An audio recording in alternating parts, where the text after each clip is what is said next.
Got to get the energy going. What's good? What's good? And still, everyone, Happy New Year, wherever you are.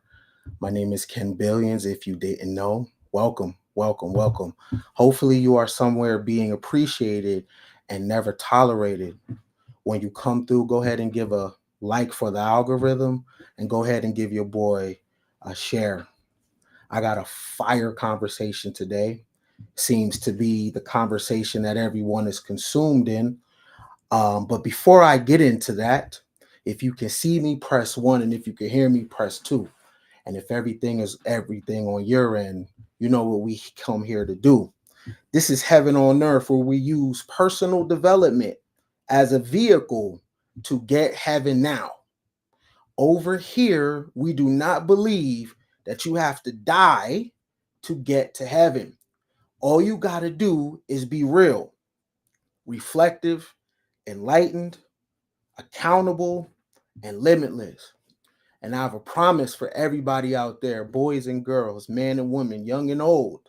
I don't care about your gender. I don't care about your relationship status. I don't care where you're from.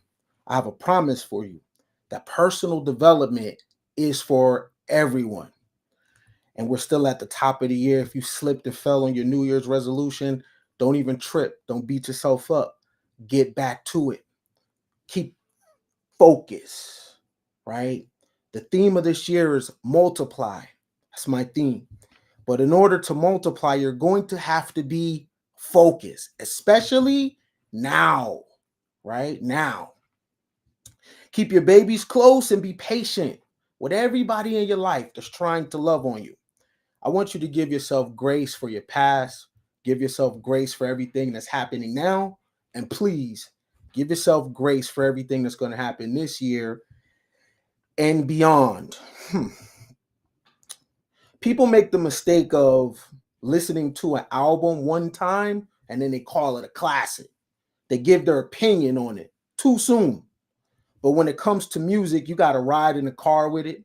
You got to listen to it in the headphones. You got to listen to it in the crib. Well, that's not just with music. That's with everything. But we live in a time where it's all about being first. Something happened in the world and you want to crack that algorithm. So you start talking about it right away.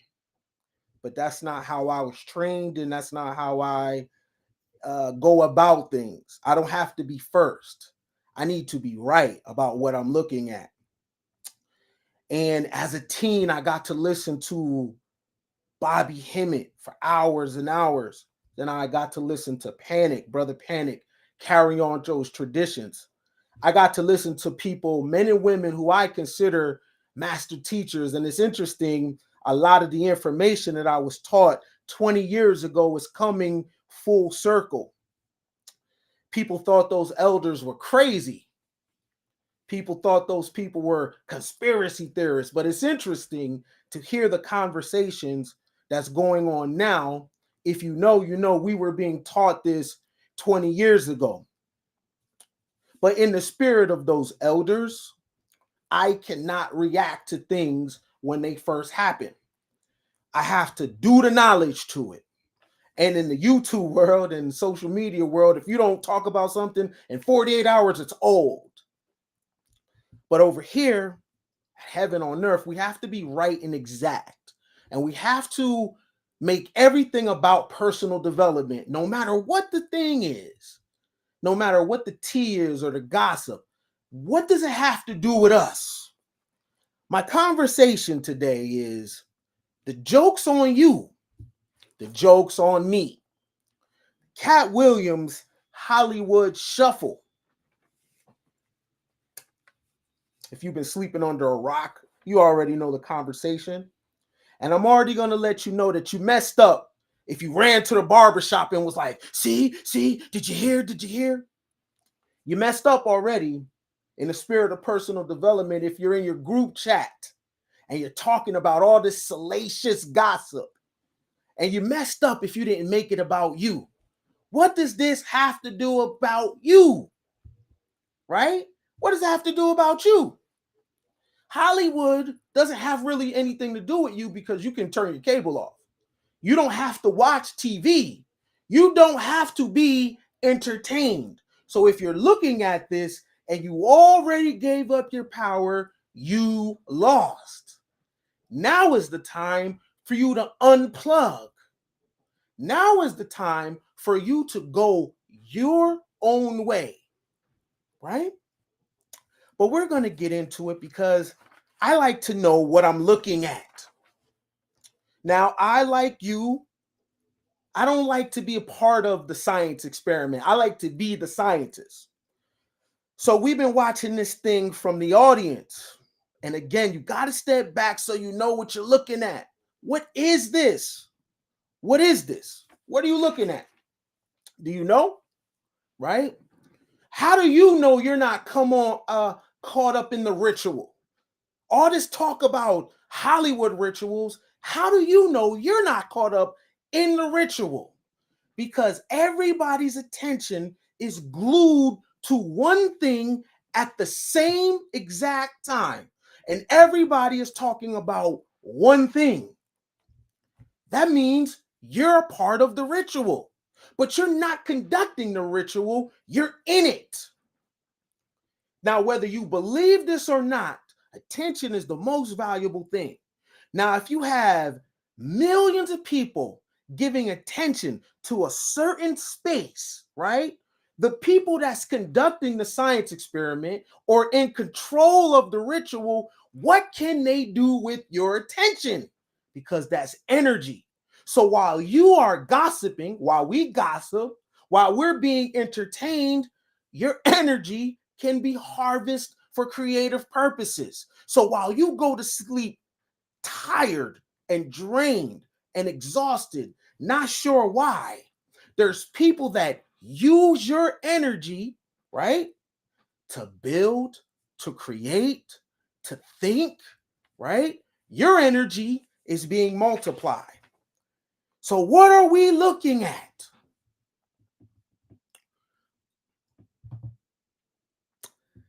I want to tell you that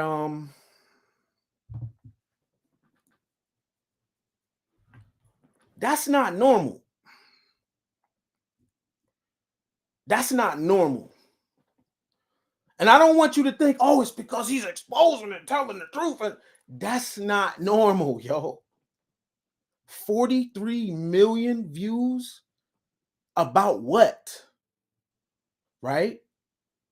And I seen people say that they watched the whole thing. Now, wait a minute. I thought everybody had ADD.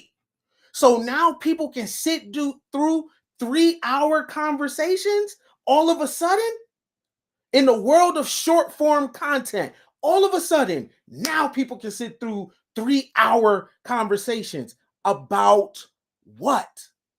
What did you walk away with? Huh? Because I watched it too, right? And then I had to detox. What am I caught up in? What am I looking at? You have to step back and ask yourself, what are you and your family watching, yo? What's going on here, man? Because you're in it. I'm in it, right? So I want to encourage you to get your attention back, your energy back, and get back on the path. Because this ain't got nothing to do with you. That 43 million, numbers do lie. That's not the full story, right? Why is that number like that? But what is comedy anyway? What are we looking at? And how is comedians sucking the air out the room? The comedian? What is comedy? That's what I wanted to figure out.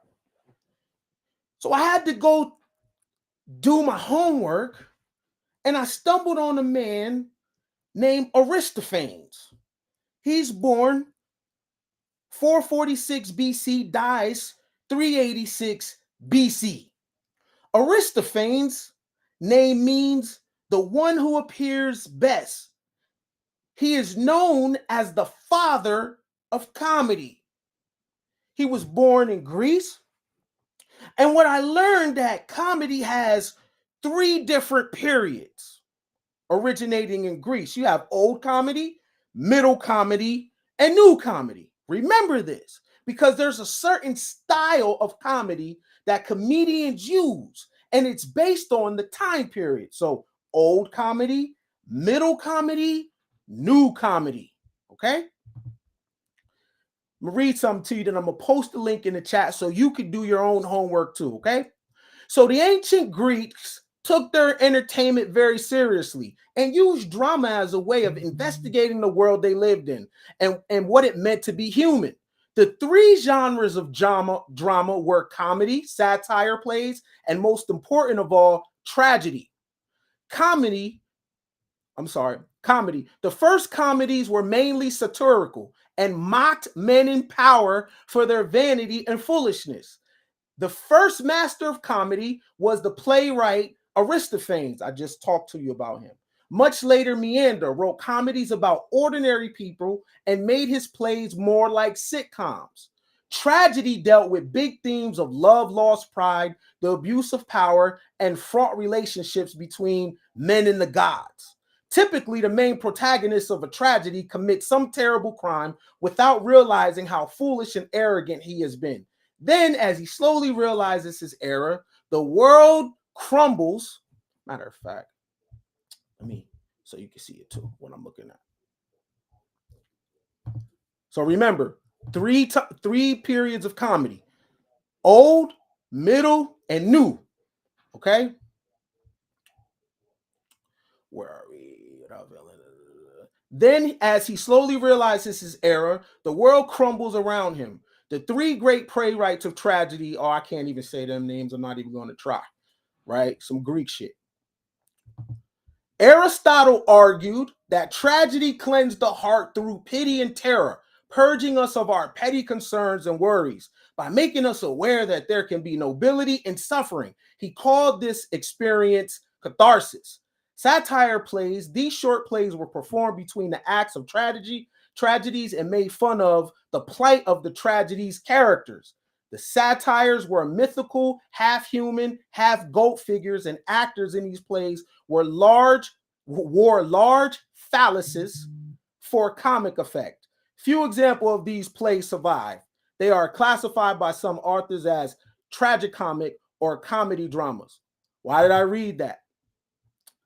Because old comedy, right?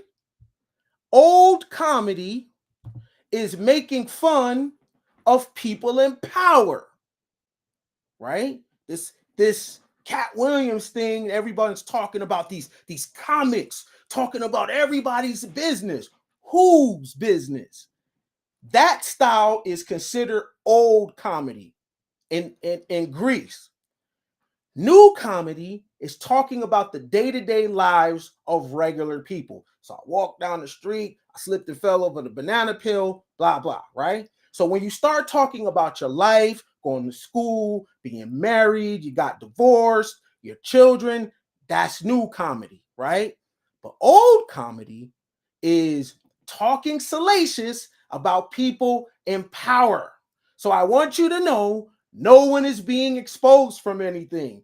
That's a style of comedy. In fact, it is the original style of comedy. The original style of comedy are talking about powerful people, making fun of them. The comic was the only person that could do it. So while you're thinking a major breakthrough is happening in the world, you are looking at nothing but 2,000-year-old rituals that have been done over and over and over again. It's new to you, right? Because the gods of lower class people are celebrities. So when you think this heroic person is going off script, giving you something, you make the mistake of being thinking that's empowering you. But it's not. That is nothing but old comedy, right? Old comedy, remember this, because you can, so when you hear it, you understand what style the person is using, right? Excuse me. When comedians were talking about Trump, that's old comedy, right? The origins of this stuff is Europe and Greece, right? And then there's middle comedy. And middle comedy was a transition from old to new, right? New comedy is a person talking about their day to day. Dave Chappelle is good at that. Chris Rock is good at that. What you seen Katt Williams doing is a form of old comedy. So identify it when a person is doing it, but never make the mistake as if the comedian is giving you something, right? It doesn't work like that. And you want to come out of the Messiah complex where you are looking and and searching for this person to come and wake the people up, right? True enlightenment is going to sleep. The world is a stage. What are you waking up to? The only thing you can wake up to is the nature of yourself. There's nothing else there, right? This is a false world. When you close your eyes, that is the real world. So anyone telling you, you need to wake up, you need to wake up, you need to wake up, they are pushing you to the false world. This was never meant to be saved. The earth doesn't need you to be a hero to come save fallen humanity, right? There's times where people get it. Most of the times they don't. And it's only a few enlightened ones. And they form in mystery schools, right? But you don't cast pearls to swine. So get that in your head, right? That the comedian is not giving you anything because there ain't nothing to give. The comedian is following a ritual based on old comedy to make fun of people in power and expose their business, right? But it don't even matter. And if you really, really care, like you say you do, and I believe you do, cancel your Netflix, cancel Hulu. If you really feel some type of way about what's going on behind the scenes in Hollywood, stop participating altogether because your attention is the most powerful thing, not your money, your eyeballs. So if you really want to protest and you really want to start a revolution, cut entertainment out of your life completely. But if you don't, then don't worry about who wear a dress. If you don't worry about orgies. Don't worry about who's doing sacrifices because you tune in, right? So you play a role in this, all right? But what's interesting, though, is why is everybody so up in arms about Hollywood? I thought your granny and your elders taught you to be in the world, but not of the world. Isn't Hollywood of the world? Isn't men wearing dresses and doing all that? Isn't that of the world? So if you are a Christian or a Muslim, non-denominational, Catholic, that's of the world. So why are you tripping or and sharing things when your elders told you don't even be a part of that in the first place? So you already off cold. So if you are a believer, if you are Muslim, if you are carrying on the traditions of the elders that came before you, whatever goes on in Hollywood is not your business anyway, right? Because you were taught, unless you weren't, you were taught to not be of the world. Ain't shade room of the world, right? So are you going to be a half believer or are you going to really dive into your scriptures? I'm talking to those that believe in that. You can't just believe in that shit on Easter, right? You can't just follow this shit when you go to Sunday school and do hallelujahs and amens. Now you got to be that all day. If it's not you, then fine, be of the world. No judgment. But I know for certain that the majority of people in America follow some religion. And in your books, your prophets and your mother and them and your granny and them told you don't be of the world. And then you turn right around and complain about the things that you ain't supposed to be a part of anyway. And the interesting thing, here's the mind-boggling thing. Do you know what you're following? All of y'all play spades, right? Y'all play spades. The comedian is in your cards. Y'all play spades? This is the jester, the court jester. So you really know you off the path if you are following the court jester. You mean the court jester is coming to wake you up? You really, really off your path. The court jester? Y'all are worried about the court jesters stealing jokes. The court jester, though. If the court jester is coming to wake you up, you in bad shape. If the court jester is coming to use the lion's paw and masonry to get you out of a shallow grave, yo, you are done. Because that means you at your lowest. The court jester was never designed to do that. And you're giving the court jester power, so let's get into the court jester. So you understand what's going on in front of your face, and you can make an educated decision with you and your family if this is what you want to do with your year. But Katt Williams is a court jester. So is Steve Harvey. So is Cedric.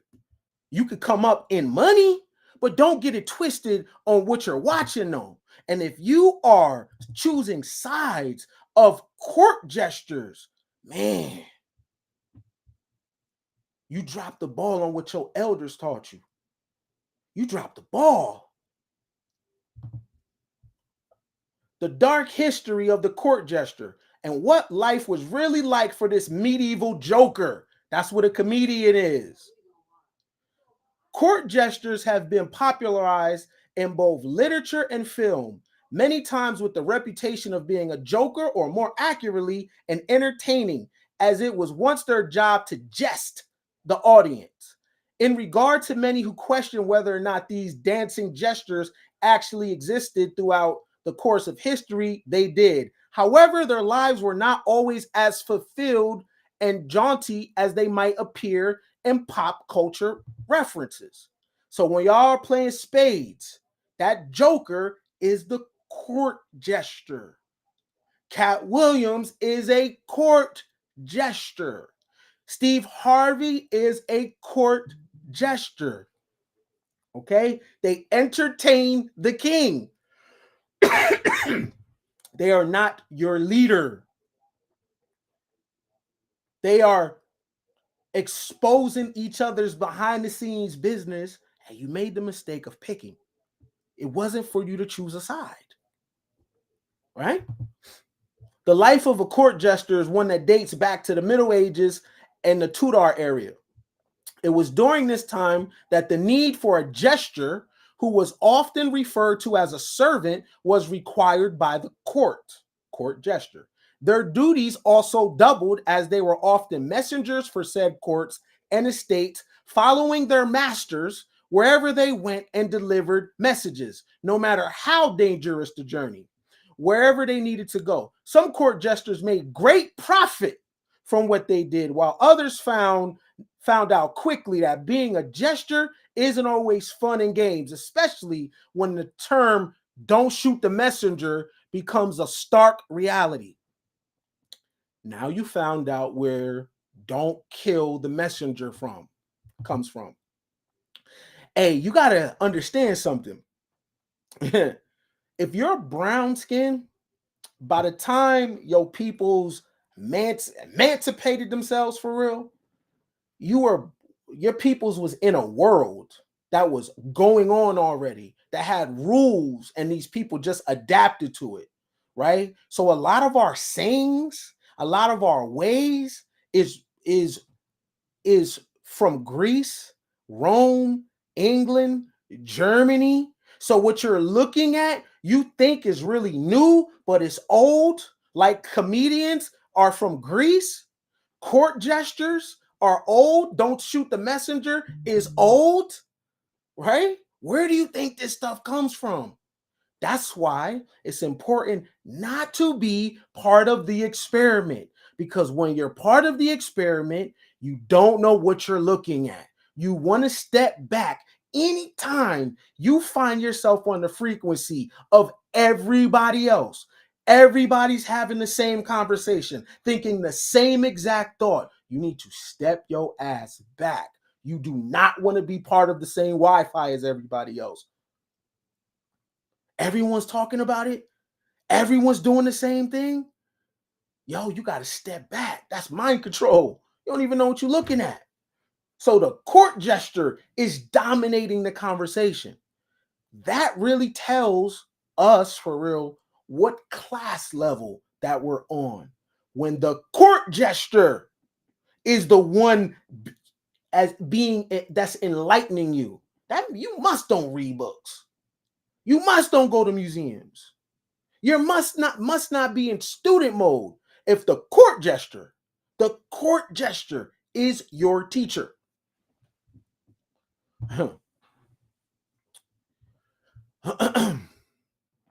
To determine what actually constituted someone as being a jester, we must first acknowledge that the fact that the term jester applied to many entertainers.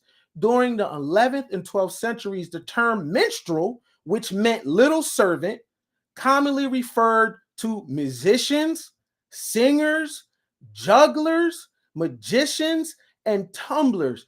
Y'all think the court jester is the Illuminati? Y'all think that they invite gestures into global power? You really believe that? So now we're talking class, because when you're on the lower class, we actually think that an entertainer has the power. This meant that the court jester could potentially take on any number of roles depending what his or her talent was. Women could be court jesters too. These men and women were also referred to as joculator or joculatrix.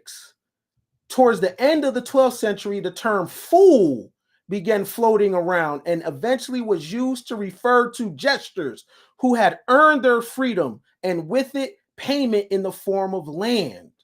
However, with this agreement and reward came certain terms, such as a fool needing to return to the court on a certain date every year to perform or another similar condition.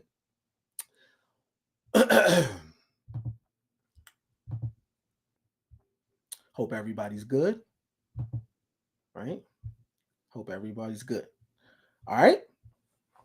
While performing was a major attribute on the list of qualities, jesters were also expected to carry out other terms of their service, which was to answer to the noble people and kings who owned the land on which a jester dwelled. On any given day, they could be expected to complete the household shopping, take care of family animals, keep an inventory of the food and livestock, and of course, deliver messages and mail. There is evidence that points to a jester needing to have multiple talents as well, whereas only one talent could earn half the shillings or less of what a multi-talented jester would earn. Because of this, it was not an easy life. While it sounds similar to that of a comedian or modern-day performer, jesters were indeed subject to the mercy of the court and were expected to put on a good show, not just a show.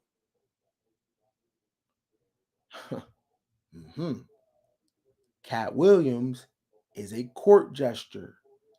Steve Harvey is a court jester. Remove the fact if you like someone or not. This is more about you. It's not about them. And this is about you not being caught up in games that are played on the stage. right? The distraction is just keeping you away from you. There ain't nothing else. Nothing else matters. I don't care about no aliens walking in the Miami Mall. All that shit is to get people talking. And you notice the conversation is never about what you need, sis. What you need, bruh. These people are sucking the air out the room. And you could be talking to your neighbor about how to make some money together, how to put a play together. Yet, you're arguing back and forth who stole a joke. A joke. The joke's on us.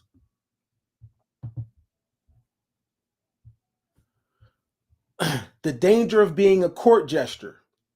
However, talents mean nothing when one is at the mercy of the job of being a messenger. Being a personal jester to a noble person or king may have had its perks, but it also came with a significant level of danger. The enemies of a jester's master, a jester had nothing more than was nothing more than a disposable servant, which often landed jesters in the awkward and life-endangering position of being at the mercy of another man's will. It was not uncommon for a jester to march onto the battlefield with their master and be told to deliver a message. If that message happened to be something the opposing party wasn't satisfied with, such as the need to give up land or make a payment, it was often the jester who took the brunt of it. But you think that the jester is invited to Illuminati parties. We'll get into what the Illuminati is in a second, right? If the message was viewed as offensive, the term kill the messenger was often carried out. Nowadays, it's just a saying in earnest. But back then, the gestures were the ones that previously meant the previously mentioned saying references. Now y'all know where don't shoot the messenger comes from. Okay? So the jester will go deliver the message of a king or a lord or a noble, right? Basically, they're getting sunned out, right? And on the East Coast, we would call it a doja. They was on a doja mission. And if the other person didn't like what the jester said, off with your head. Mm-hmm. So all this back and forth about Hollywood being exposed and Katt Williams telling the truth, man, these are gestures, yo. Gestures. But what it actually shows is where your class is at. And we'll get into that in a second, because you're going to have to look in the mirror and ask yourself a question and be honest. And I ain't talking about cars that you buy. You're going to have to ask a serious question. Where are you at on the class strata? Because do you think that everybody is watching what you're watching? Right? And then I need you to look at your peers, look at your man, look at your woman, right? Look at the people you know. What class are they at?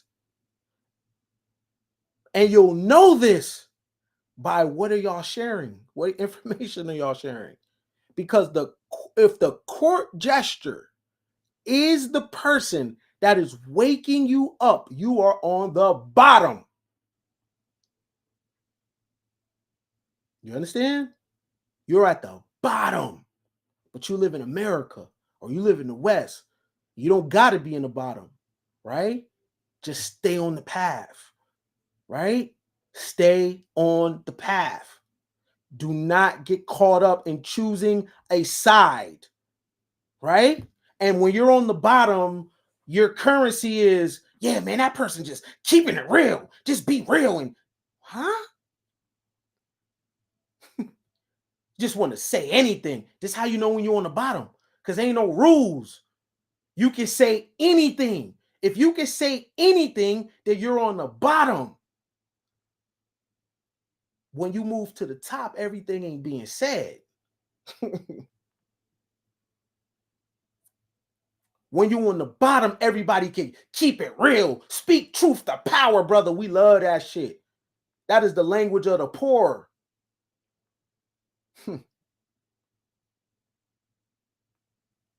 You get around upper class people, they keep secrets from you. You're considered swine. They ain't about to tell you everything, right? But when you go to the bottom, everybody talking, right? It's all about keeping it real. Yeah, I'm gonna just keep it real. I'm gonna speak my truth. The people that say that are oftentimes at the bottom of the pyramid. You poor. You can't be trusted. For jesters who survived the message delivery and made it back to the camp, it was often their job to elevate the morale of the army. This was done just as entertaining was done, with a song and dance. However, this much needed morale boosting was often carried out into battle. And when both armies would line up, it was the job of the jester to continue their entertainment. Often, this would involve cracking jokes about the opposing side. And occasionally, someone would take offense and permanently charge the jester rather than the army they were meant to be fighting. You see? So you got people about to go to war, and the jester with no gun on them is telling jokes, entertaining. And guess who get their head bust? The jester. Now, I know you have your favorites. I know you're deeply into entertainment, right? But you have chose the side of the jester. And in doing so, you have gave up yourself because you think that they got something for you. You off the path. You started the year with this certain energy. Now you caught up in this conversation, right? All of us. I looked at it and I had to warn myself, like, yo, what's going on over here? I ain't on this. I cleaned my algorithm up. Now I'm back in this. I had to catch myself ASAP. Because I'm going to keep it a buck with you. I was born lower class. I don't got time for no shit like that. I really don't. Right? I got a small amount of time to try to correct my class so I can pass my son some and he can move forward. If you from the lower class, you don't got time for games. You don't got time to be entertained. You don't got time to be laughing and joking. And don't get it twisted. Buying a Benz does not make you lower class. You come outside, you see that pothole on the street, you'll know your class if you can get that changed or not. You might have a certain type of intersection. Can you get stoplights up? Right? That'll tell you your class. Because in America, you can have the bare minimum and you can look rich. And in looking rich in America will trick you to think that you're actually doing it. But you're not though. We're not though. So I'm going to speak for myself. I don't have time to be listening to comedians going back and forth, right? The screen time on my phone is 40 minutes a day for some fuckery when I'm sitting on the toilet or at the red light or something. Outside of that, yo, I'm on a timer, yo. I have to correct my class. And the majority of people listening to me, your parents are lower class. Facts. And they had you, and they did not correct your class. And you might have been thinking that you're doing well because you can buy shit. Nah. Don't let the court jester trick you, yo. So I'm going to put this article in the chat because I need to move on. But this article is the dark history of the court jester. So check it out when you get a chance and don't get caught up in this. Right? And even when you want to choose sides, remember our conversation. Wait a minute. If the court jester is, quote, waking me up, I'm in bad shape. Listen to what I said. If the court jester is your enlightenment, you in bad shape. I'm in bad shape. Because I played this game before of entertainers. My world was ruled by entertainers. Man, if they just do this, if they just put out these images and man, what? So that's the article right there for everyone that wants to check that out. That is the dark history of the court jester. And you're going to find some interesting things when you read it. Like, yo, that's modern times. So remember, don't shoot the messenger comes from the court jester. So all this time, you was thinking, oh man, yeah, you're exposing Hollywood. Really? What was exposed? Men wear dresses. Okay. People be freaks at parties. Why are you surprised? You're a freak too. So why are you surprised that your favorite celebrity has the same deviancy as you? Why is that news? Now what? Huh. I thought I had my algorithm cleaned. Then I went down this rabbit hole and I seen people really beefing. Ask yourself this. Ask yourself this. Here's how you know you in a game. When Katt Williams is saying, oh, these my jokes and everything, all of a sudden, all the shit pops up online. Stuff from designing women and stuff that wasn't even online. It just pops up magically, right? Okay. So while you and I go back and forth about court gestures, stealing each other's jokes, when this dude right here broke the story of the NSA stealing your life, where was the public's uproar?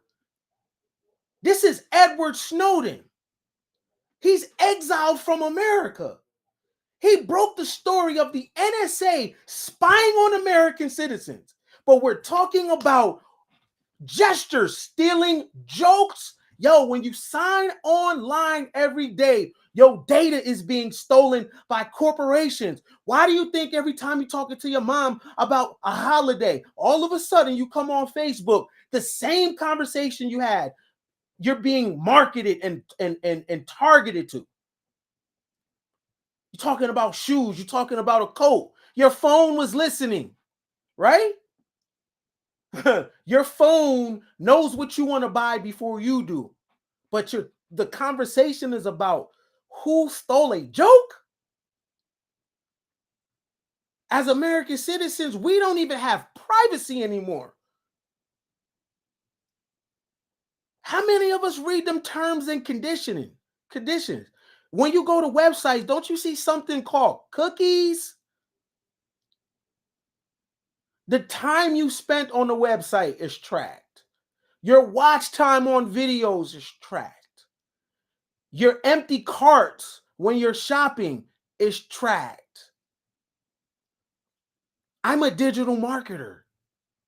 Corporations have a customer profile about you, and you click yes on the terms and conditions.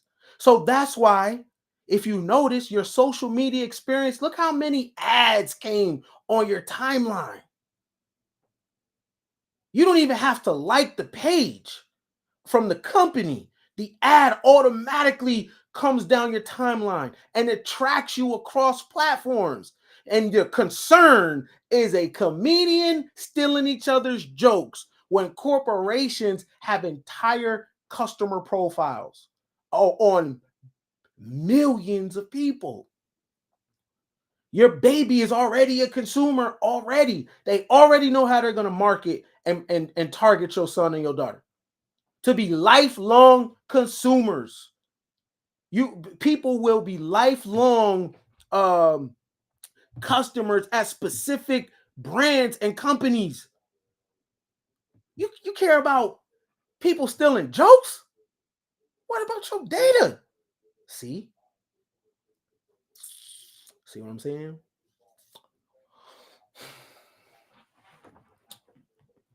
I knew that I was born in the lower class when I would argue with people about things that celebrities would do, right? Who's real? Who's this? Who's that? I knew I was born at the lower class when I would be arguing basketball stats, like real passionate, heated discussions about who's the greatest player of all time, right? And there's nothing wrong with small talk every now and then, but this is a lifestyle, right? I knew that I would, when I really found out I was lower class when I figured out that a celebrity was just a buffer, right? They're just 1099 employees, basketball players. They're rich, but they're employees. And I followed the trends that they would set. I didn't understand about the hidden hand of the world for real. I didn't understand about international bankers. Oh, speaking of that,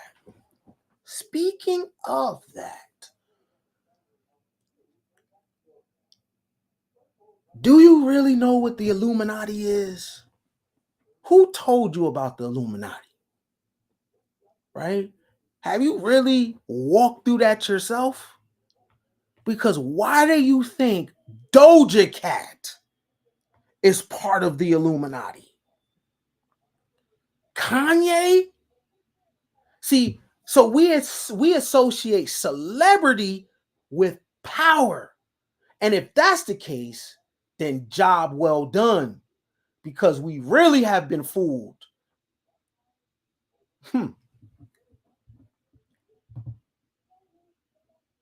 I never thought that I would be in a position to take it from the top about the Illuminati, right? I thought when I was doing my due diligence on this and doing the knowledge on it, and Jordan Maxwell and David Icke and Anthony Hilder and Myron Fagan, I thought that everybody was on. I thought everybody was clear on exactly who these people are and what they do. But there's not clear. There's a confusion going on in the world about who's in the Illuminati. Let me see, what is this? Oh, that's Edward Snowden. Edward Snowden, the whistleblower behind the NSA service revelation. Y'all should really do the knowledge to see how far down the rabbit hole this went about our data, right? And it's Edward Snowden can't even come back to America. He is a Russian citizen. We got to take it from the top about who the Illuminati is, right? Because we thought that we're being taught, yeah, Ludacris. Ludacris, if he shaves his afro, he could get in the Illuminati. What? Damn, they done lowered their criteria. What? Rappers? Dudes that spit 16s could get in the Illuminati? Dudes from the projects could get Illuminati? Huh.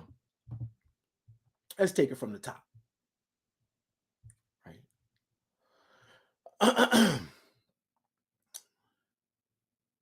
I've heard that there are some, let me make sure that you guys can see what I'm seeing. Okay, let's take it from the top, right? So you have a foundational knowledge about what the Illuminati is and it isn't, right?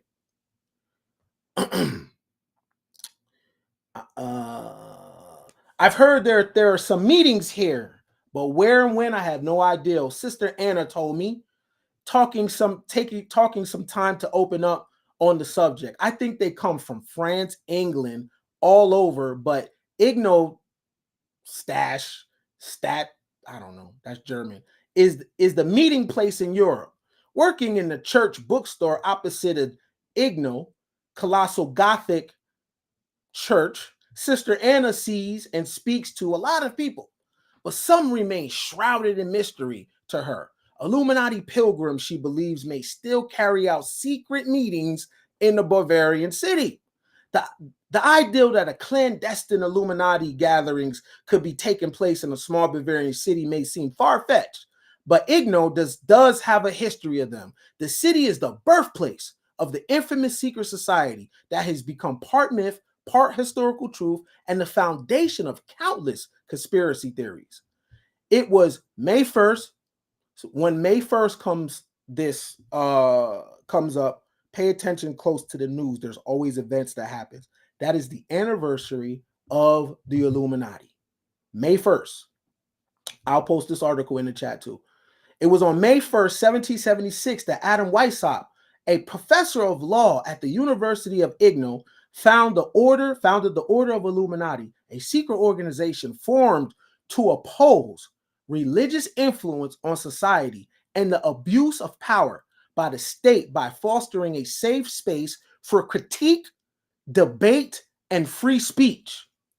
Inspired by the Freemasons and French Enlightenment philosophers, Weishaupt believed that the society should no longer be dictated by religious virtues. Instead, he wanted to create a state of liberty and moral equality where knowledge was not restricted by religious prejudices. However, religious and political conservatism ruled Igno at that time, and subject matter taught at the Jesuit-controlled university where Weishaupt lectured was strictly monitored. Okay, so it's important to understand what's going on in Europe at this particular time. The church, which pretty much took over the world after it plundered all indigenous information, has basically banned free thought, right? You're not allowed to think outside the quote box. The church is dominating people's mindset. So the original formation of the Illuminati was intellects that wanted to talk about different things. The church banned astrology, which is ancient, banned numerology, which is ancient. It banned anything that would contradict the ideals and the theologies that was happening that the church was putting out.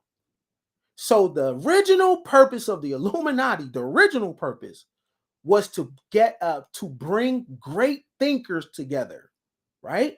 So it was about knowledge.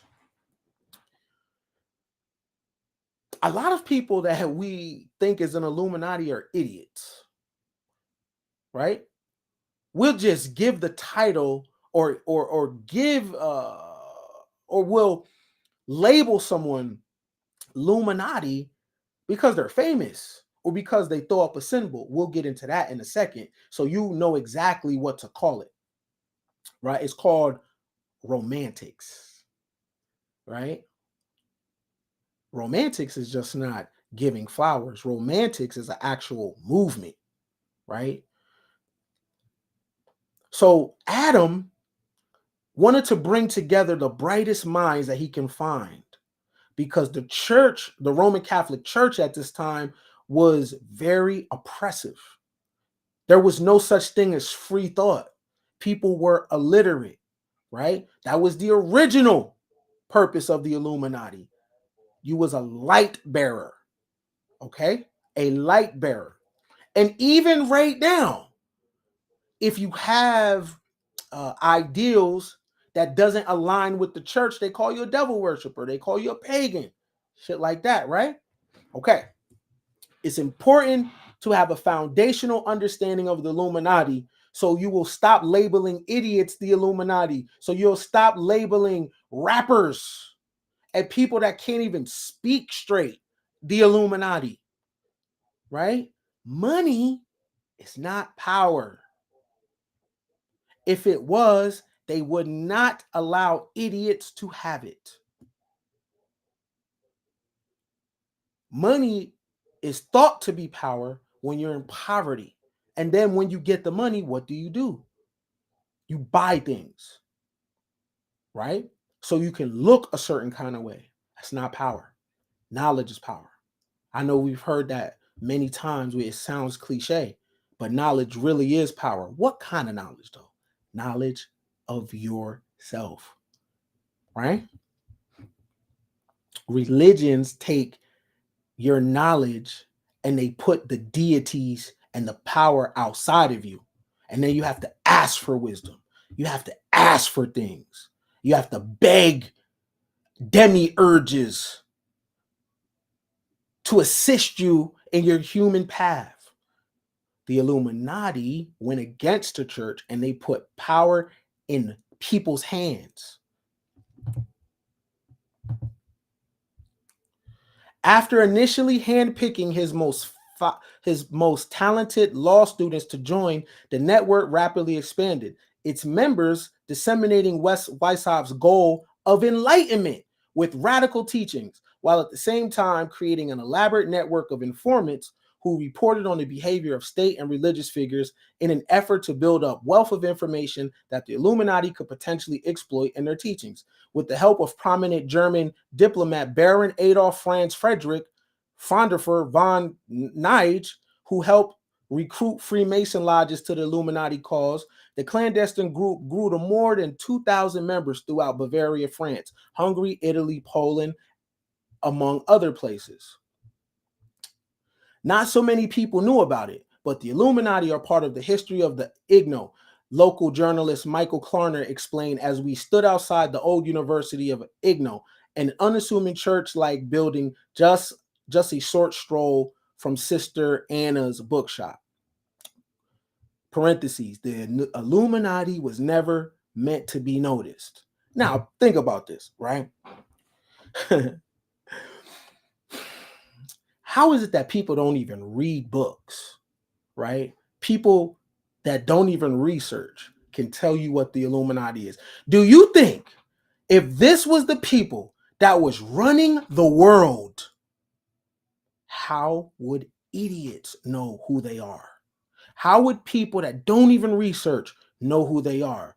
The Illuminati was never meant to be noticed, especially by a person with an untrained eye.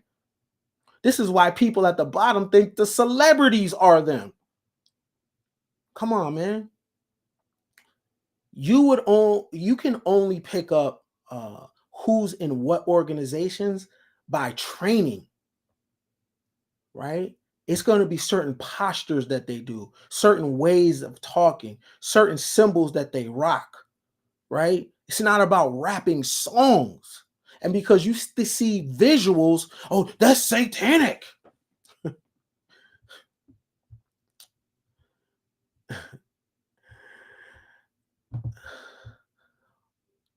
Weishaupt was in many ways a revolutionary, Kleiner continued. He liked the idea of teaching people to be better human beings. Did you know that was the foundation of the Illuminati?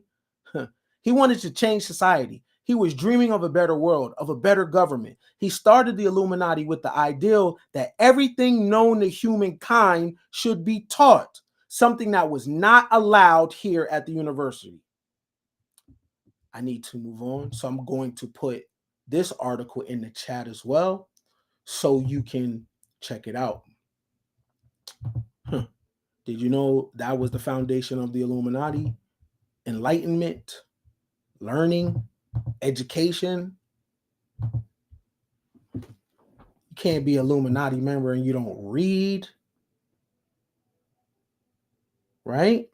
You got to be able to read, because the Illuminati, what makes you a light bearer is knowledge, not popularity, not fame, not likes, not followers, right? It's about above the neck, right? So to be Illuminati, you are a light bearer. That means knowledge, man. Knowledge, right? You start with knowledge yourself, and then you go from there, and then you study the nature of reality, the nature of the universe. You engage in philosophy. It's not about being popular. In fact, you go away from that. Because the more people know you, you begin to lose yourself. You don't want to be seen or heard. You want to you do things in the world and people feel you, but they can't see you. Right? Can't be Illuminati member with no library. Illuminati members see are able to read symbols. Come on now. So I put that in the chat, right? So it's something I want to get into moving forward, because the Illuminati conversation come up with the court gesture with Katt Williams. Katt Williams is exposing the Illuminati. It's not just that, it's symbolism. You see someone wearing a shirt and you're like, see, let me help you out. So you know, let me help you out. This is not the Illuminati. I'm gonna help you with a word, right? So when you see this, you understand exactly what it is. Do you think Justin Bieber is a light bearer? You think Lil Wayne is a light bearer?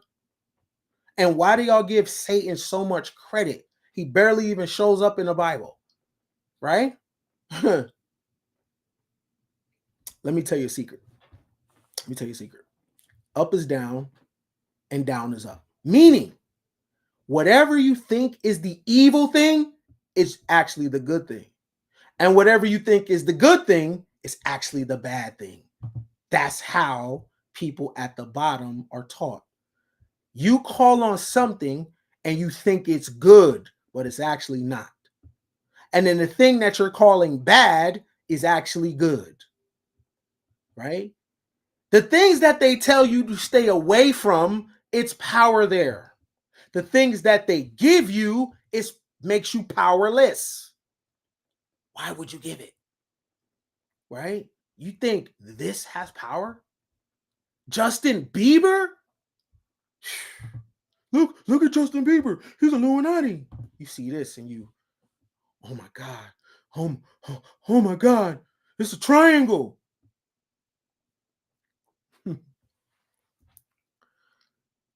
This shit triggers you, don't it? But then how do you wear a cross around your neck, which was a Roman torture method? Right? So let me make sure I'm clear. This is a problem. But you tattoo a Roman torture method on your body. What do you think a cross is? That is not a positive symbol. Human beings were crucified on that before the character Jesus that you believe in. That was a Roman torture method that was used for that to get information out of people. But you tattoo that on your body as if it's a source of power. If it was, you wouldn't be able to do it.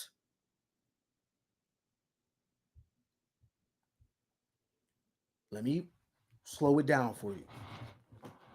Historically, the symbol of a cross was not positive. Human beings were killed on that, right? So if I was to take a gun and I was to end the life of somebody that you thought was very important, would you wear the gun chain? Would you tattoo the gun on your body? If this was something that was destroying your family, would you take it and put it on your body? Well, that's what the cross is. It's a torture device.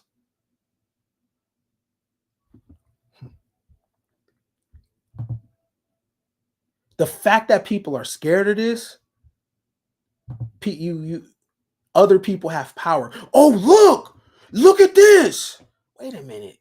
But in your church, you eat the body of somebody for communion and say you're drinking the blood.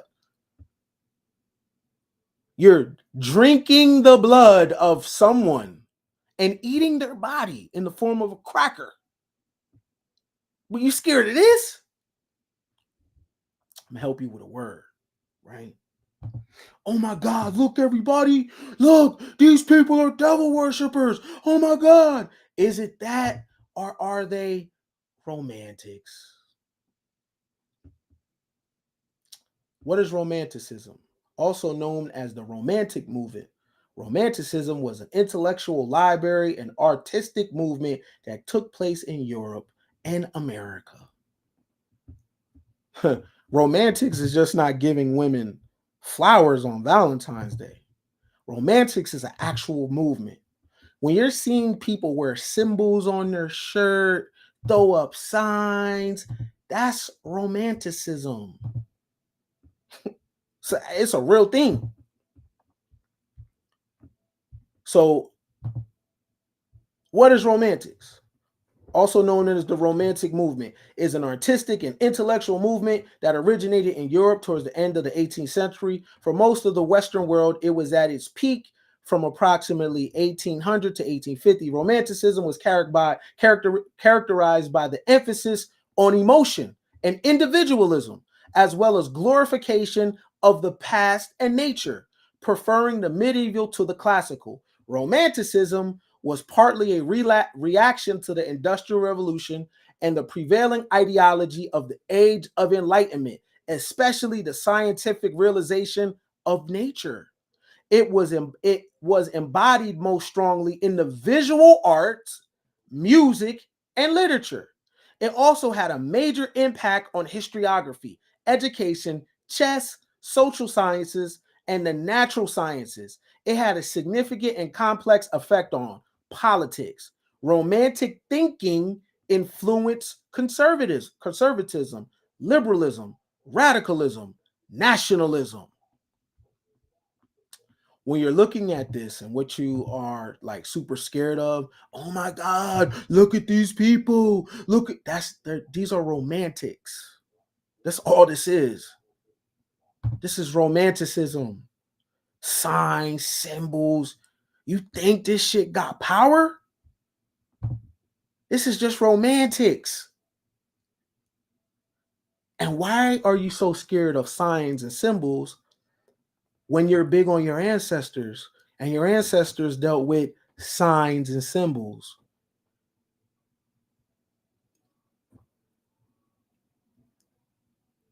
They knew things by paying attention to the signs.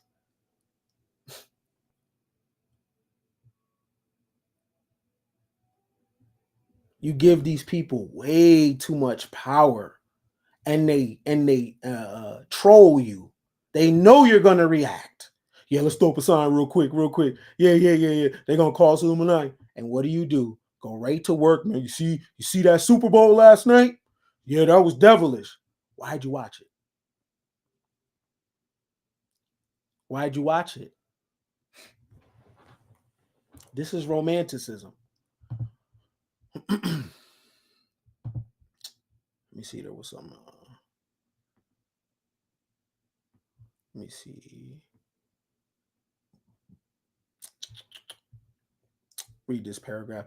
Romanticism placed the highest importance of freedom of the artists to authentically express their sentiments and ideals.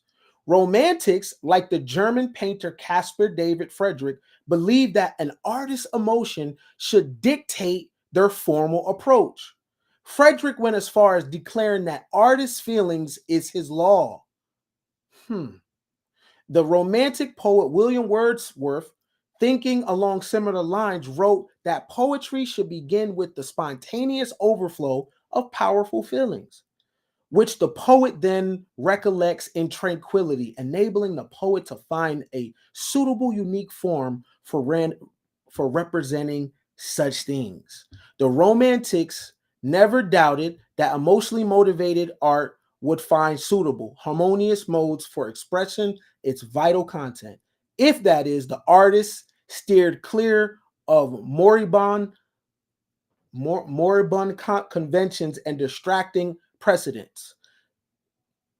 Samuel Taylor Coleridge and others thought that there was natural laws the imagination of both artists followed instinctually when these individuals were, so to speak, left alone during their creative process. These natural laws could support a wide range of different formal approaches, as many perhaps as there were individuals making personality meaningful works of art. Many romantics believed that their works of artistic genius were created ex nihilo, from nothing, without recourse to existing models. This goes real deep. I'm gonna put this article. Well, this is Wikipedia right here. I'm gonna put this in the chat too, so you can check out romantics.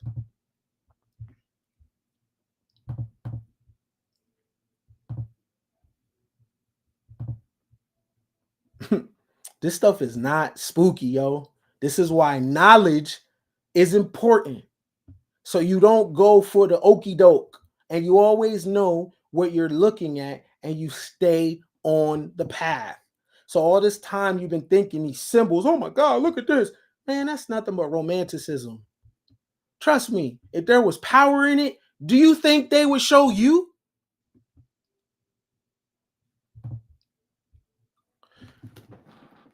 Do they openly talk to you? Do they openly talk to you about money? No. When your favorite celebrities are talking in interviews, do they talk to you about credit? Do they talk to you about trust? Do they talk to you about annuities? Do they talk finances to you? No. They talk to you about their relationships. They keep you away from the knowledge of money, right? Oh, dang. That's the wrong link. But all you have to do is look up what is romantics. I took the screen down. All you have to do is look up what is romantics. It'll come up for you, right? And this whole time, a lot of us, myself included, I thought being romantic was something else too. I thought it had to deal with flowers and stuff like that, but kind of it's dealing with expression of the artist and being free and being emotional, right? So when you're seeing artists shave their hair, I have a face tattoo, that's romantic. You know what I'm saying? When you see people have symbols on their shirt, you automatically are told that's devil worship, that's this, that's that. And you get superstitious about it, right? So this is why it's important to stay in your books, right? It's important to stretch yourself in terms of knowledge. Go beyond your comfort zone, right? And remember, if it's really powerful, they are not going to just deliver it like that. The same way they don't talk about the source of their power. Rich celebrities don't talk to the public about money, right? And the person interviewing them talks to them about dumbass gossip, right? They don't talk about taxes, tax loops. They don't talk about how to clean your credit, how to get a guarantor, right? They don't talk to you about 360 deals, what is it and how it works. Your kid might want to rap or sing, and they don't even know what a 360 deal is because the people in the business don't talk about to them. They don't talk about how to acquire real estate. They tell you what you buy. Oh yeah, man, I just bought acres of land. What is an acre? How much did you buy it for? How much is the loan, right? And the public does not require the people that entertain them to talk to them about real things. I thought the real thing for for a celebrity to talk about was other people's business. Remember, that's old comedy. Yeah. Tell me what goes on behind the scenes. Here's the secret, yo. Remember your little parties that you had in high school? Well, that goes on in Hollywood, right? Remember the stuff you used to do when your mom and them wasn't looking? Well, that's what goes on in Hollywood, right? Surprise, yo. You were a freak, so were they. The difference is they got money. What's the difference?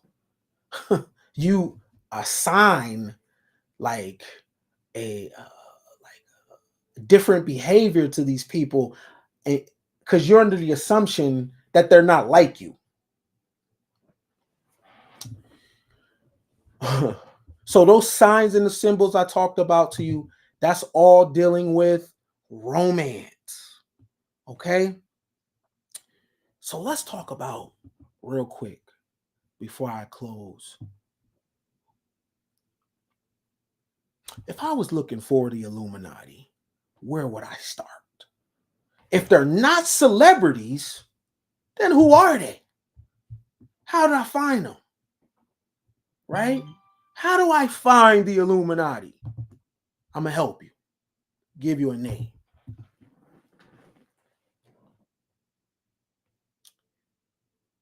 People that are part of the Trilateral Commission, that's the Illuminati. And I assure you, ain't one rapper there. Nobody dunking a basketball is there. Look up the Trilateral Commission. Who are they? The Trilateral Commission, one second. The Trilateral Commission's principles, the Trilateral Commission's principles of representation our economic weight and political influence are reflected in their varying membership quotas assigned to each country. The Trilateral Commission reflects powerful commercial and political interests committed to private enterprise and stronger collective management of global problems. Its members, more than 400 in the early 21st century, are influential politicians, bankers, business executives, media, civic and intellectual leaders, and a few trade union chiefs. Membership is by invitation only. The members of the Trilateral Commission are not going to do freak off stuff in front of you. You're never going to see that. Civilians can't get close to these group of people. So when people are talking about the secret society, Illuminati, no, there is secret societies. It's true, right? But many of them are just small fraternal organizations. If you are part of a swingers group, that's a secret society. Because guess what? Everybody at work don't even know what y'all do. So y'all got y'all little crew and y'all just be nasty with each other. That's it. Right? So the people that you're associating with power, they have none. Look into the Trilateral Commission. Find out who's there. Find out who's goes to the meetings.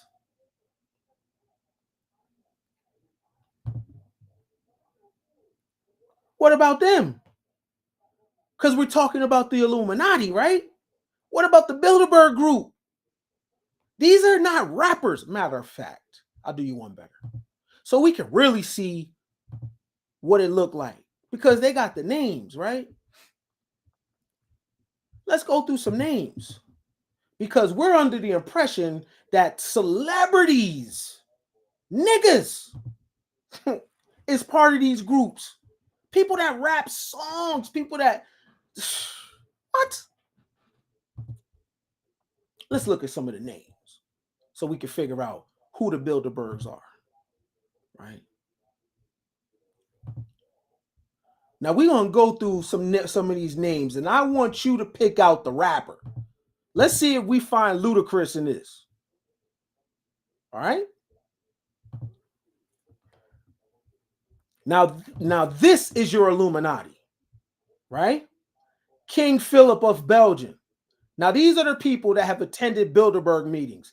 King Charles, Prince Philip, Duke of Edinburgh, Queen Beatrix of Netherlands, Prince Bernhard of Netherlands, King William Alexander of Netherlands. You notice something here? Norway, King Harold. You haven't even heard of these people. Haakon, Crown Prince of Norway. Do you notice something here? Spain, Juan Carlos of Spain, King of Spain, Queen Sophia of Spain. Shit, you can't talk to her about being fit, feminine, and friendly. Politics. Weiner Freeman, Heinz Reicher, Alfred Greinsberger, Andrea Scheider. Do y'all notice something here? This is your Illuminati. These are the people attending the Bilderberg meetings. They are discussing how people in the world should live. Y'all peep the names? Let's go down the list. Please pick out the rapper. You see prime ministers, premiers. This is what it looks like. This is bloodline shit. Any rappers? I'm going to go through it slow. Everybody's in on it from every nation, right? Powerful people. You ever heard of these people? This is the Illuminati. All these people are part of bloodlines and have families.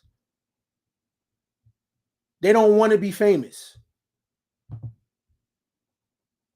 Where's Luda? Katt said Luda is being invited to the Illuminati party. But Katt was there, though. But anyway,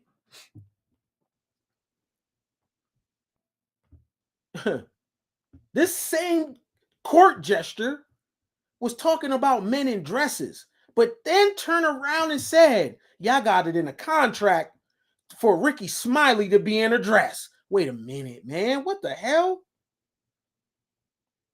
Damon, I'm a boy. Wait a minute. Why would you say that? Why you ain't say you're a man? Damon, I'm a boy.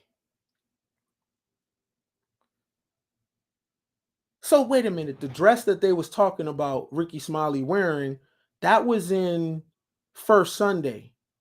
But what character did Katt Williams play in First Sunday?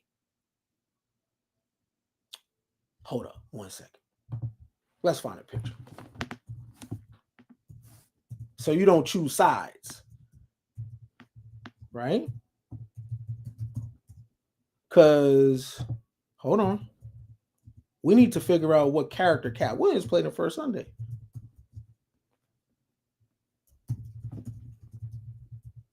Hold on. Hold on.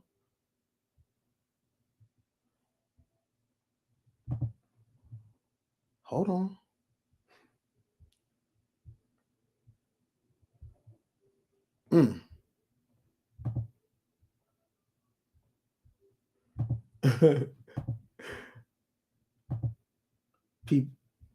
peep the image I found. Now, Katt Williams was talking about Ricky Smiley, right? Hold on. This is why it's important never choose a side, y'all. This is the first image that came up when I put it in.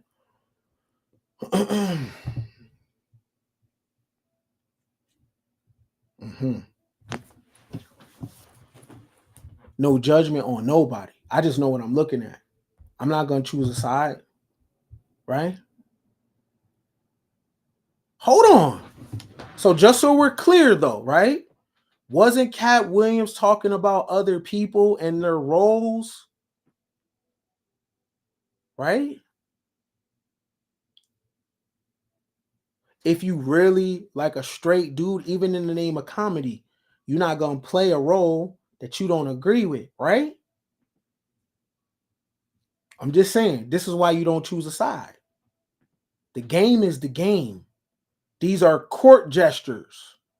And when you're looking at court gestures infighting, it's your bad if you choose a side. Now, this is the individual. Everybody's saying, yeah, man, he's waking the people. Come on, man, he got a role too. When you type in First Sunday, this is what comes up.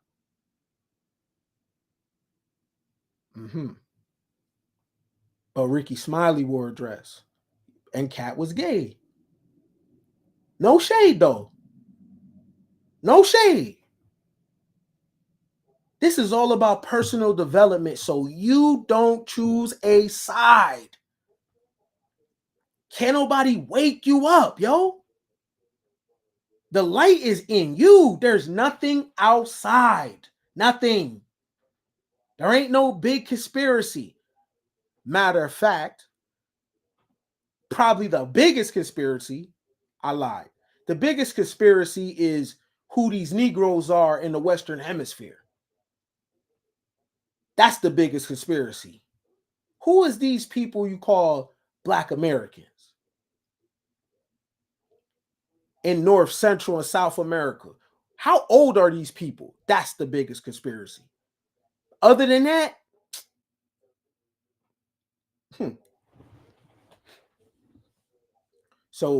So y'all telling me that him, shout out to Katt though, but he's part of this Bilderberg? Let's go back to these names. let's go back to these names because something ain't right.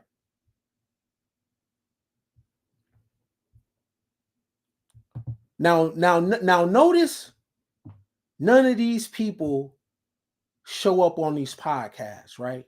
Look at the names. They're not having no conversations about fit, feminine, friendly. They're not having no conversations about masculinity and femininity. And you see women on this list too. And can't no dude on no podcast put none of these women in their place. None of them. You know what their place is? Ruling over other people. Y'all see any entertainers? Parliament, president of the French Republic, prime ministers. This the Illuminati. Look at all their titles, yo. World Economic Forum. You see Klaus Schwab on there. Look at this shit. These people hold positions that govern over me and your day to day, right?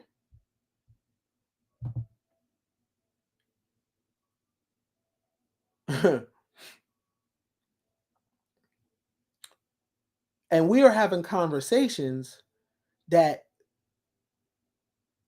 entertainers are the ones pressing the buttons. Now, yes, entertainers got their small little groups, right? As Kwame would say, go along, get along, gang. Their only power is the power to buy shit, though. But the names that I'm showing you on this Bilderberg, the people that attend the Trilateral Commission, if you're going to look up some people, look up them. Look at the positions that these people hold. Central Bank, Foreign Minister, Prime Minister, IMF Board of Directors, Nordic Investment Bank Governor. Look at their positions.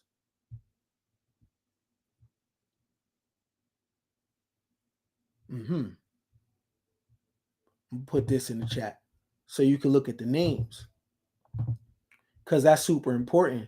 So you know what's what. So you can educate your babies correctly. So your babies ain't running around thinking that a damn celebrity is holding the keys. These people jacked up just like us. They ain't calling no shots. They could just buy newer cars. They could just buy designer, but don't get it twisted. They are consumers. They ain't making shit shake. And them same celebrities in a couple months about to be running around telling you to vote for somebody. But they ain't going to tell you the difference between what is a senator? What does a senator do? What is the three branches of government? How does it function? How many Congress seats is it? Which celebrity has read the Declaration of Independence to you? But they're about to tell you to come up to talk about voting.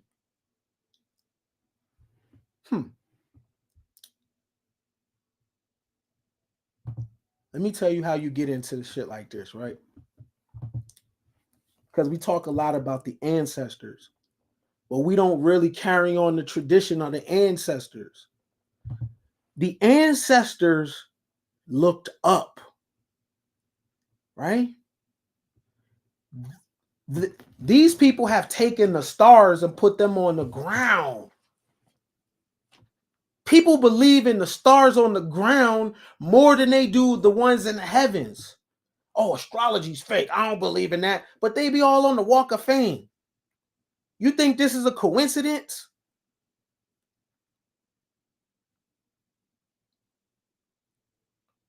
Your ancient mothers and fathers told the story, told your family story, told humanity's story by looking at the heavens. Remember the movie Don't Look Up? Now they got you looking down. You can pay for one of these stars on the Walk of Fame. You cannot pay to be a part of the story in the heavens. You can't pay for that. You can't pay for that.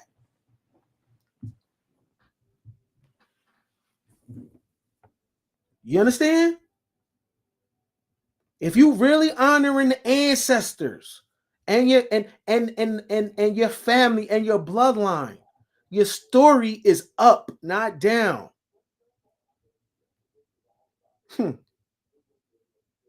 They took that and put it on the ground for the commoner. Now you got people from around the world that think astrology's fake, but go to Hollywood to look at this. Astrology is a clock, yo. It's how you tell time.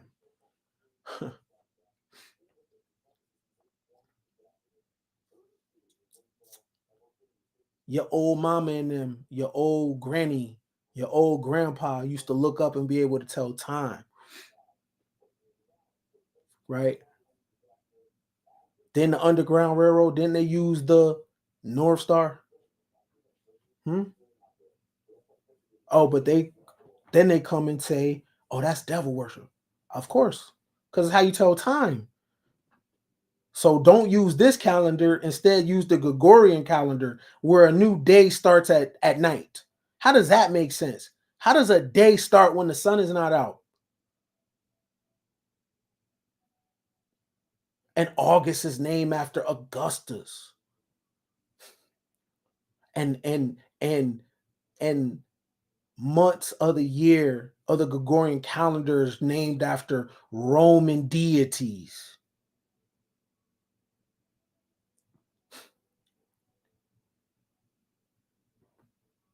They have given us new gods, yo. These are your gods. These are your gods. What is Tiana Taylor doing? Let me tell you how dangerous this is, right? Shout out to you. Shout out to you. Shout out to all of y'all. Let me tell you how dangerous this is. And this is why I say these are the new gods, right? Listen. If you notice the way history is talked about, Nikola Tesla, Isaac Newton, Albert Einstein, right? History is talking about very, very important people. Notice history never talks about the common man and the common woman. If you go on YouTube right now, right, certain segments of YouTube every single day is talking about the lives of celebrities. Okay. In the future, when people look at the past, guess whose lives they're going to talk about? Michael Jordan, Colin Kaepernick, Donald Trump, Barack Obama. Guess who won't be a part of the story? You. If you got the opportunity to talk about yourself, talk about yourself. If you got the opportunity to express your ideals, express your ideals. Don't worry about who's in the chat, because 200, 300 years from now, all this shit is in the cloud. And if you spend your time every single day choosing a side, talking about celebrities, trying to move the algorithm, you aren't promoting your own name. You are promoting the name of the gods, because these celebrities that everyone is talking about now are tomorrow's gods. Allah is not tomorrow's God. Jesus is not tomorrow's God. You know who tomorrow's God is? Michael Jackson, Michael Jordan. This always happens. The same way we talk about Achilles. He wasn't even real. Hercules. He wasn't even real.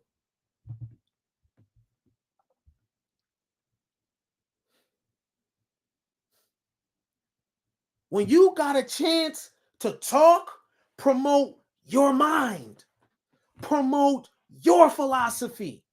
Why would you build on the life of a celebrity? You're extincting yourself. And guess what? Look, the way you make people live forever: deify their completed works, complete their uncompleted works, build edifices of the person, say their name. If no one says your name, you don't exist anymore. You are dead. Like in the Matrix, dead programs, you are a dead program. And when you go live every day talking about other people's business, you are going to extinct yourself because nobody's ever going to say your name. The only thing that's going to be in all algorithms and all timelines is Brittany Renner, is reactions to the lives of other people. Play the long game. I only use Katt Williams' name in the title, but it ain't about them. It's about me. It's about you. I don't give a damn about them. Nothing. I don't follow their trends. You know what I'm saying? It's about you. You know what I'm saying? Work on your own legend. Because guess what? In 1 second, we going to be old niggas. And you want to be talking to your grandchildren about your internet history, and you show your grandchildren, yeah, this is what I was talking about. And imagine your grandchildren, your great-grandchildren, like, damn, what are you, a gossiper? Granddad, grandma, you ain't tell me nothing about you. Why are you talking about Hollywood? What you gonna tell them? That's your legacy. Oh, the algorithm. I got you. You better mix it up a little bit, right? You better take some risk and some chances and push the envelope with your own original thought. So what if it pissed people off? You scared to be yourself? Come with that shit. How do you see the world? I don't give a damn about no celebrity. How do you see the world? What's your ideals on marriage? What's your ideals on raising children? What's your ideals about the economy? I want to learn from you. I don't want to hear about the lives of rich people talking to each other, right? And if you're a content creator, peep the game. Peep the game. Now, last month, Charleston White is with Cam Newton. And what was he talking about? Deion Sanders. Deion this, Deion that. Look at the views. Then Katt comes, right? Shannon and Cam, former football players. Now, let me tell you what's about to happen. Hollywood is not dying. It's just moving to YouTube. So you're going to have all these celebrities visiting each other's platform, right? Because Hollywood is dying. So this is the new shit. Where does that leave you as a content creator? Where does that leave you as a fan? Where does that leave you? This the new gentrification. Bunch of popular people go talk to other popular people, right? And take your voice away.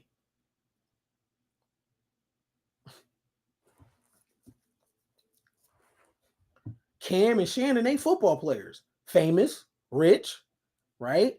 Industry people going to talk to industry people, and then the crowd goes over there. And once this is solidified, you done, because they ain't about to tell you shit. Nothing. This is the new movie theater. Oh man, you see such and such, talk to such and such. They're gonna put everybody out of business.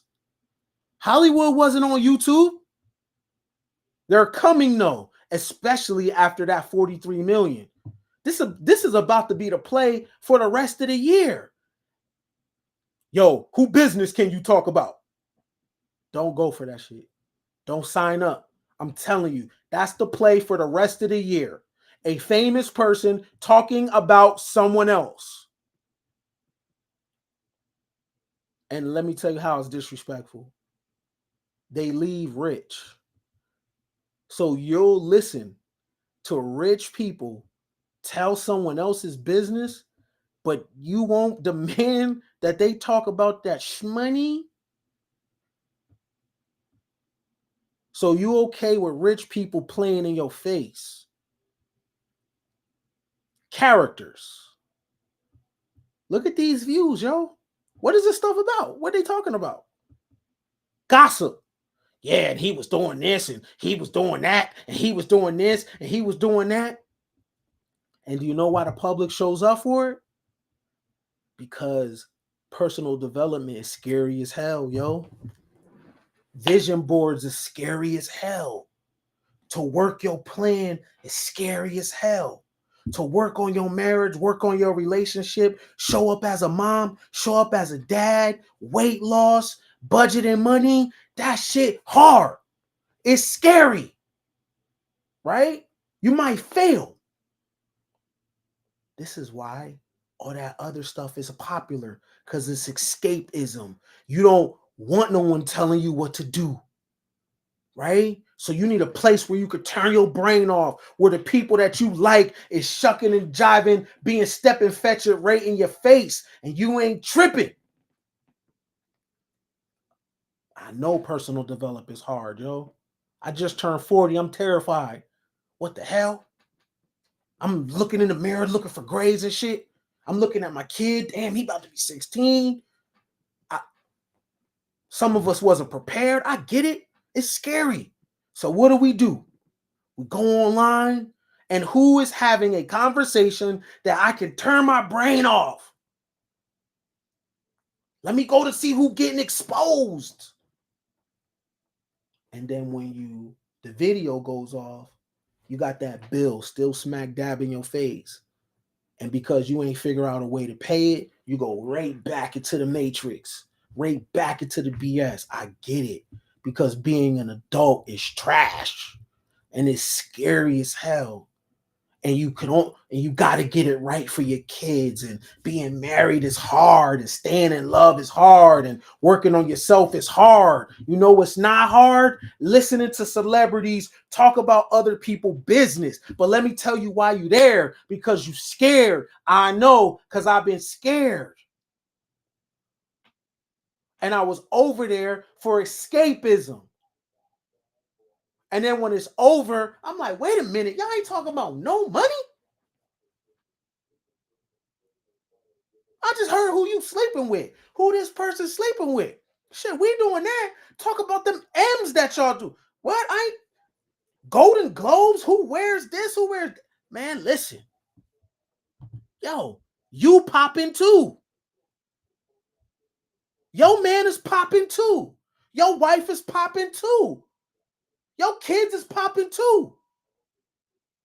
2024 better be a little more arrogant. These people is not better than you. No disrespect to Taraji. That's rich people problems. Move around, sis.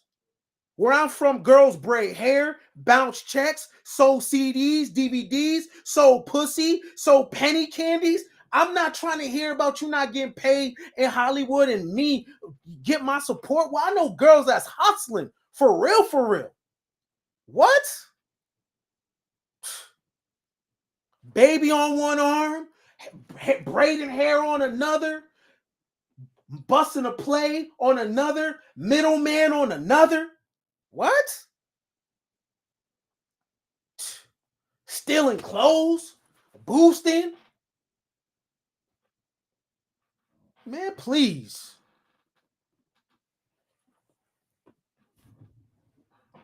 Don't fall for it. Rich people tears. Oh my God. And guess who we do? Right? That energy that comes off of us.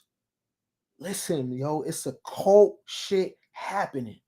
And that energy that's coming off of us is being absorbed.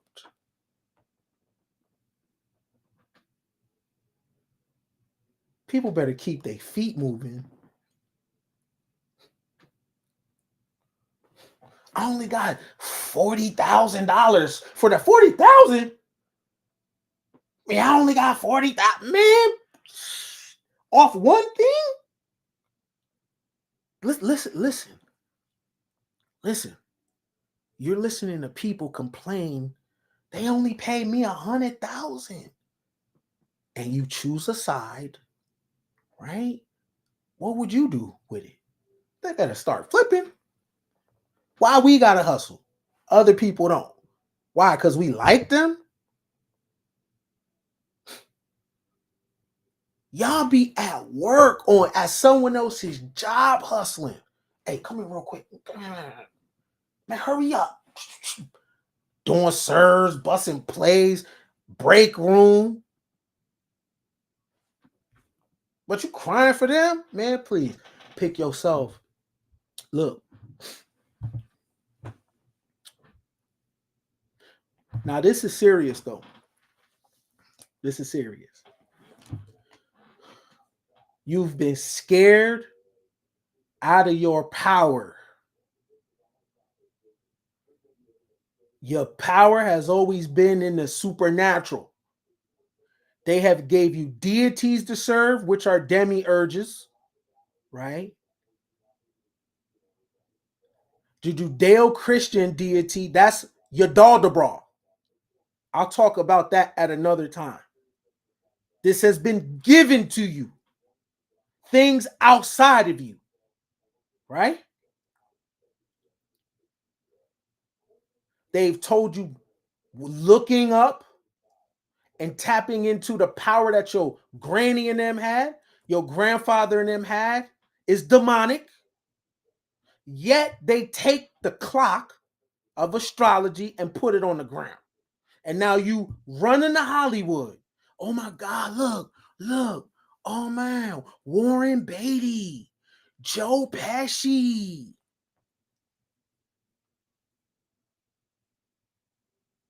Y'all remember the damn Lion King? Mufasa had Simba looking up. And when Simba looked down, it was in the water so he could see his face, yo.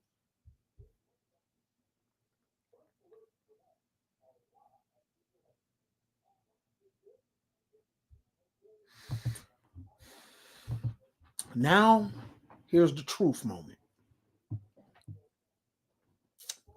And y'all got to decide, right? Here's a truth moment, okay? So all this content, all this back and forth with celebrities, blah, blah, blah. Here's a truth moment. Where you at here? Where you at? Upper class, upper middle class, lower class, working class, upper working class, lower class. America is about class. Where are you at on here? Now, this is a punch to the stomach because you got to keep it a buck. I got to keep it a buck. The content that we consume tells our class. Where are you at on this? Upper class, upper middle, lower class, working class. Where you at on here? Right? It's based on your education, your bread, your pedigree, how you mate. America has a ruling class, and it's not entertainment. Kris Jenner got bread. She does not rub shoulders with the upper class. That's how you know money ain't power. It's more than that. It's a tool, but it's not just that. Where you at? Because the content that we watching, this is a class thing. And your class is not determined by what you buy.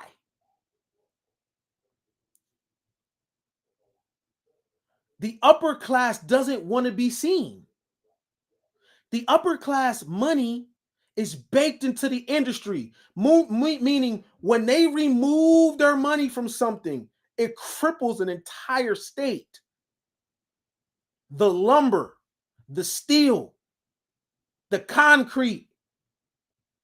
It's people that run those industries. The rubber, the aluminum.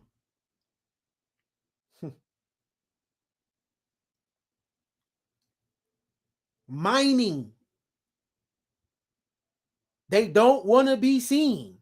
And they're not watching Katt Williams.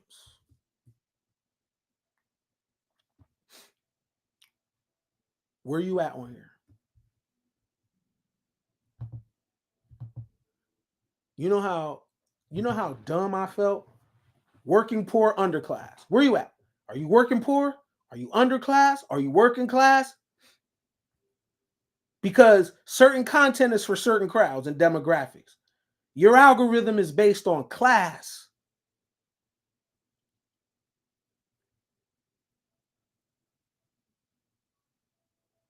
Yeah, this is a private conversation each one of us have to have with ourselves. Yo, where am I at? What kind of school does my kid go to? Public school? You know, people play the school game. Where'd you go to school at? What zip code you live in? Mm-hmm. So when I watched that Katt interview, I was like, damn, man, what the hell? How did I get sucked into this conversation? Why am I listening to someone talk about, yeah, I signed a contract to put him in a skirt? Talking about people's business.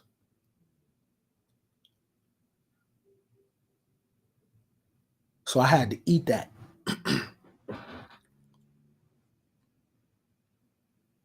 I'm from the underclass. That's where I'm from. Right? And if you from the underclass, like many of us, your mama was poor, your granny was poor, right? You don't got time for games and play. You don't. You don't. Because look how fast the game changed. The jobs that was important to us, yo, baby ain't even gonna have a place to work. The game done change, yo. You from working poor, from the working class, you don't got time to pick a side of a court jester. You don't got time. If you get sick right now, bone marrow, organs, all that, right? On some John Q shit. Are you getting served first? You think if the president, if Joe Biden need an organ, how fast is that coming? That'll tell you your class. If a major global cataclysm was happening, who getting on the ship? That'll tell you your class. Stay on the path, yo. Stay on the path. It's boring. It ain't that sexy. You know what I'm saying? It don't got a lot of kikis over there. You know what I mean? Delay instant gratification. Stay on the path. Keep your nose in the book. Stay down. Stay grinding. And when you catch yourself veering off into where it's games and play at, understand that's because of fear. Because the goal and the dream you set scaring the shit out you. And you don't know how you're going to pull it off. You don't know how you're going to clean these credit cards up. You don't know how you're going to get rid of this debt. You don't know how you're going to get these boys to school, these girls to school. You don't know how you're going to stay married. You don't know how you're going to move forward. You got trauma. You've been through shit. You want to change. You want to be more. You don't know how you're going to do it. So you go in the comment section of a gender war or somebody being exposed. Understand, if you there, it ain't because you dumb. It ain't because you don't know. It's because of fear. You're scared. You know what I mean? You're scared. But what would happen that same hour where you distracted? What would happen if you use that hour every day on your plan, on something that's important to you? What will happen? I'll believe in you, right? But this is a conversation you're going to have with yourself. Does the content that you watch represent your class? And if you have a problem with it, change. Put the plan together to where your kid can carry it further, right? And if you're not tripping, and if you're like, can it ain't that serious, yo, stay where you at.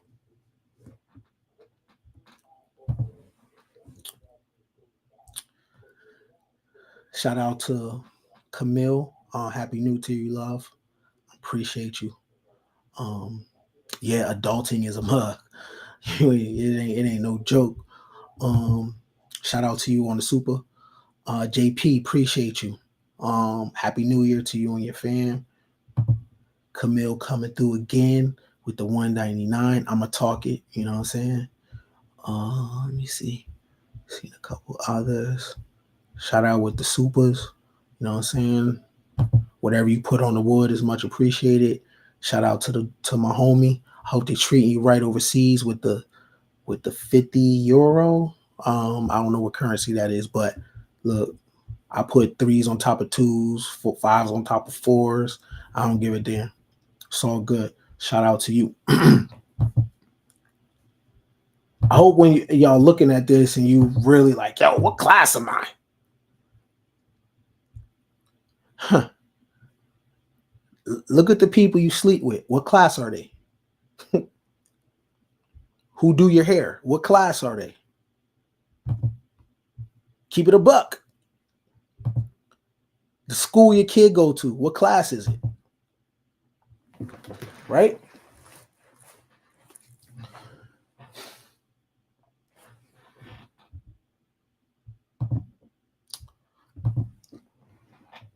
I don't got the keys to help you change your class. You got to do the work on that. But when it comes to mindset, I do that. So if you want to help with a mindset upgrade, go ahead and scan that. Put yourself on my calendar, and I'll be your accountability partner.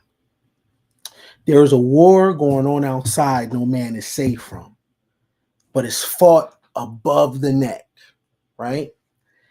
If you're engaging in any conflict, any war, physically, that means you lost. Because real warfare is mindset, it's mental.